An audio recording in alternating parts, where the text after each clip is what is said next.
Star Wars Episode 6 Return of the Jedi.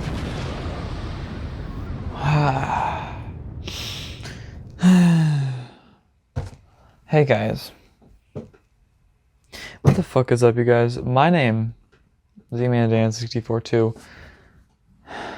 and welcome to the slow decline in Star Wars movies. Actually, it's more like a rapid roller coaster that these movies are. Starting with this film, Return of the Jedi. I've changed all of my opinions on all of these Star Wars films, and I still am. Return of the Jedi is a disappointing sequel to two of the greatest films of all time. I have a weird connection with it. In the A New Hope review, I mentioned how I remember a few specific scenes from the original trilogy. But there was a lot of stuff that when I really thought about, I really remember from this film. Besides the two scenes I mentioned before, being R2-D2 and C-3PO walking up to Jabba's palace and Luke and Vader walking in the hallway on Endor, I remember a lot of stuff subconsciously, like Han being frozen in carbonite, Jabba's palace, the inside and outside, and the fight scene in the Tatooine desert. All this has nothing to do with the review, but it's weird how I remember this film and I don't remember A New Hope at all.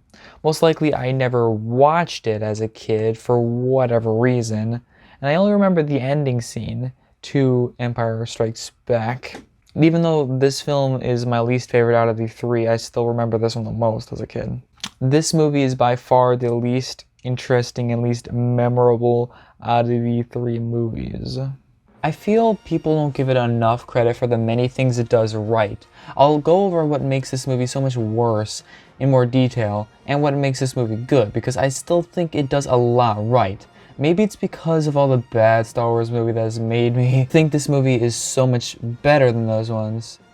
That was a joke. I'm judging this movie on its own, not biased. This movie starts with Darth Vader landing his ship on the new Death Star, which is a weird idea. Like, the first Death Star was a failure, so why build a second? And how do they build it so fast? We see them start the first Death Star at the end of Revenge of the Sith, which takes place 19 years before A New Hope. 19 years. And how much time takes place between Empire and Return? 1 year. 1 year.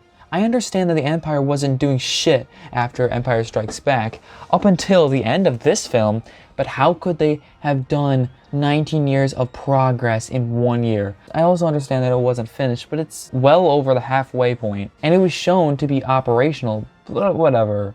Darth Vader says the Empire will be coming to the Death Star 2, and I do like that it builds up even more, and it makes you anxious about the Emperor's true reveal, especially seeing how scared the general was about hearing this. The build-up to Jabba and his palace through the three movies was really epic. Even though it was ruined in the special edition of A New Hope, this was a true introduction.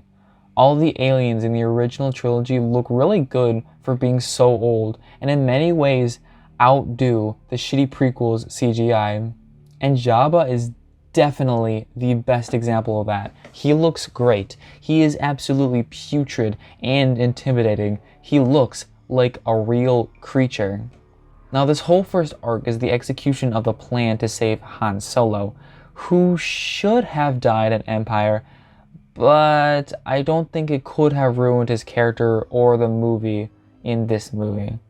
The plan to save him is pretty ridiculous and did not have to be that complicated. I mean, the battle in the desert is really cool. I like how we see this new Luke and his new lightsaber. I like how we see him sway to the dark side a bit. Obviously at the end of the film, but also at the beginning too. He comes in with this dark robe and is force choking people like, geez, Luke. Back to the fight. It's really cool. Except for Boba Fett and his disappointing death, and Han, who is a buffoon in this movie. Obviously, at this point, he's going to be quite shaken up from being frozen in carbonite for like a year, but he just acts like an idiot here. In the whole movie, he's not the witty, charismatic hotshot from the first two movies. He's basically a side character who is not funny and acts as the comic relief. I did like the scene where Han and Chewie reunite. It's a very sentimental moment. We see Emperor Palpatine for the first time, and it's so cool to see him in its entirety. Ian McDiarmid does a great job at portraying this man. We knew this was a powerful man just by the fact that even Darth Vader obeyed him. But we finally see him in the scene, and he's this creepy, vile old man. And I like how we don't see his true powers until the end of this film. So Luke goes back to finish his trading with Yoda on Dagobah, and I do like the scene, but here we really see this movie's poor pacing. We are still decently early on in the movie, and we already see Yoda die. It's pretty abrupt. Yoda is such a good character, and I really wish we had more time with him. I love the parts with him in Empire. Every moment in that movie was gold, and it's not different here. It's just too short. It's a weird moment when Han and Lando reunite, knowing that Lando betrayed Han. They act all buddy-buddy again. The whole second act on Endor is boring and dumb. Han and Leia have nothing to do throughout this whole subplot. At least Leia has a reason to exist, which I'll get to later, but Han doesn't, and it's really disappointing.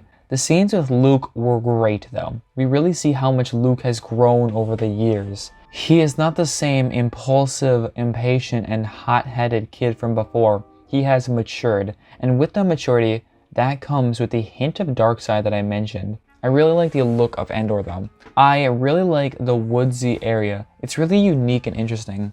The Ewoks never really bothered me all that much, but they kind of seem like promotional characters. Like Pogs from The Last Jedi, except less stupid and not completely useless. They aren't annoying like Porgs or Jar Jar Binks, but they aren't really necessary at all. They made the movie feel a bit more kiddie. I'm not saying the movies are not for kids, like all the way there was probably a heavy emphasis on selling toys. But before, there was never a problem with pandering to kids. Empire is a movie that has many adult themes and is very mature but can still be watched by kids, so there was no need to pander to them like this. It's hard to believe that these little fuckers could do shit against the heavily trained stormtroopers. It's a running meme about the stormtroopers and their terrible aim, but these are 3 fucking feet tall mini bear creatures that can be killed very easily. It's kinda really dumb. I mentioned this part of the film being boring and nothing happening, and right here is the worst part. When the gang meets the Ewoks and they are taken to the village, and this whole thing is pointless and dumb and I don't like it. Luke tells Leia that she is his sister, and she kinda already knows, which I really like that this isn't a huge shock to her because she, just like Luke and Anakin, is Force sensitive, so deep down she knew all along. She also says she remembers her mother, which actually, if you have seen episode 3, Revenge of the Sith, Luke and Leia were taken from their mother immediately after they were born, so she couldn't have had any memory of her mother. Yeah, she couldn't. I wish we could have seen Leia have that realization that Vader is her father, just like Luke did before. That would have been really great for Leia's character development and Luke and Leia's relationship as siblings. Luke surrenders himself and has a powerful and emotional conversation with Vader. The Luke and Vader confrontation is the best part of this movie. We see the emotional pain from them both. Luke believes that there is still good in Vader, and he says otherwise, but this movie does a good job at making you hope that there is some good in him. We see him at his most vulnerable. I mean, it's not saying much, but this is his most vulnerable he has been in the entire trilogy. We see more into Vader as a character, which we need. We see Luke come face to face with the Emperor for the first time, and this scene is excellent. This whole scene with Luke and Vader and the Emperor is one of my favorites in the entire trilogy. It single-handedly makes this movie worth watching. The Emperor is taunting Luke, trying to make him angry, just like he did with Anakin. We see the inner turmoil in Luke as he tries to resist. Believe me, in this situation, it takes a strong mind to resist just taking the lightsaber and killing the Emperor on the spot. Luke tries to resist and eventually gives in, which is exactly what the Emperor wants. The scene makes us believe that this man is truly the evil mastermind behind the Empire. The space battle going on outside the Death Star 2 is excellent. It's sad that Han is on Endor destroying the shield generator and not out on the battlefield. The battlefield in space, that is. This is the best the original trilogy has looked. Back on the Death Star 2, Luke and Vader are battling it out. He is fighting this battle with Vader, but he is also fighting a battle within his mind. The light side of the Force versus the dark side. This is exactly what Yoda warned him about. Luke is hiding from Vader, not giving in to the hate, until Vader brings up Leia. This pisses Luke off. He full-on attacks Vader. This shows how much he does truly care for Leia. This rage that engulfs Luke overpowers Vader, and he cuts off Vader's hand. And what's this? Vader has a robotic hand just like Luke. He realizes what he's doing and stops himself. He realizes that him and his father aren't that different.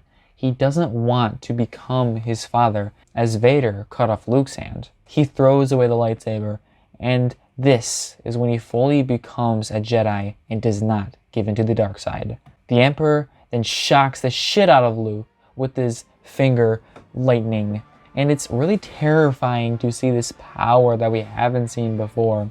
Even though we don't see Vader's face, we can see the inner turmoil from him constantly looking at Luke, then the Empire, and not knowing what to do. Vader then picks up the Emperor and throws him down the shaft. It's such a powerful moment when he decides to save his son.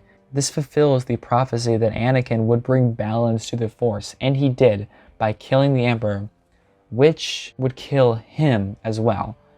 Vader's death is incredible.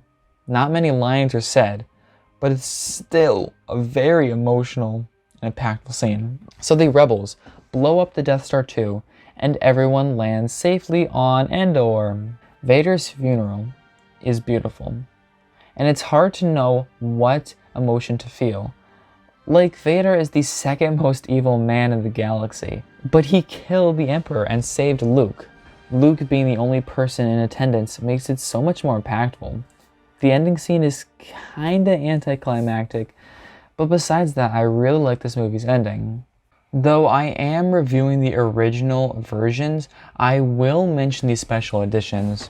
A New Hope had some pointless shit added into the special editions, and it was really annoying, especially the added scene, but it never ruined the movie. Empire Strikes Back was largely unchanged, which is good, but this movie was hit the hardest.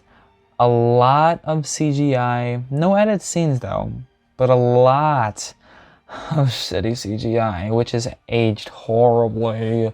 And of course the forced ghost of young Anakin showing up at the end, which makes no fucking sense. Like, I know Obi-Wan says that Anakin died when Darth Vader took over, and who we see here is Anakin before he died, but it's dumb, and it makes no sense. This movie is a disappointment compared to the previous two, which were amazing. I still really like this movie, and I think it's a really fun movie. Luke's scenes were amazing, some of the best in the whole series. I'm going to give Star Wars Episode 6, Return of the Jedi, an 8 out of 10. I love Star Wars so much. But I only love 2 of the films, being the previous 2. I'll be honest, I was being generous giving this movie an 8. But it's still miles better than any of the other Star Wars movies. I mean, half of the Star Wars films suck ass. But we'll get to that next time on E-Man 64 2. This has been Star Wars Episode 6, Return of the Jedi. Fuck you.